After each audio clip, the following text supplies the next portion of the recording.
காலையில் ஹஸ்பண்டுக்கு ஒரே ஜலதோஷம். சரி நம்ம தோட்டத்தில் யாரெல்லாம் சளிக்கு விரோதி அவங்களெல்லாம் போய் பிடிச்சிட்டு வரலான்ட்டு போனால் கற்பூரவள்ளி இருந்தது, துளசி இருந்துச்சு, தூதுவளை, அப்புறம் சரி பப்பாளி இலையும் போடுவோம், கொரோனாவே விரட்டுச்சு, இது விரட்டாதானே அதையும் பிச்சு போட்டுக்கிட்டு, தூதுவளை இருந்துச்சு அதையும் பிச்சு போட்டுக்கிட்டேன்.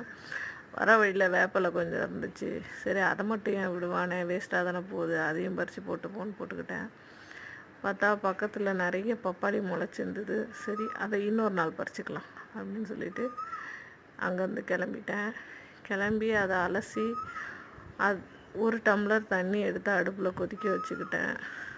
அது கூட இது எல்லாத்தையும் கண்ணா பின்னான்னு வெட்டி போட்டோம். இது லெட்யூஸ் மாதிரியே இருக்குல்ல. அப்புறம் கொஞ்சம் மிளகு, கொஞ்சம் பூண்டு, கொஞ்சம் மஞ்சத்தூள், கொஞ்சம் ஜீரகம். ரசம் வைக்கிற மாதிரியே இருக்கோ, கஷாயம் ரெடி.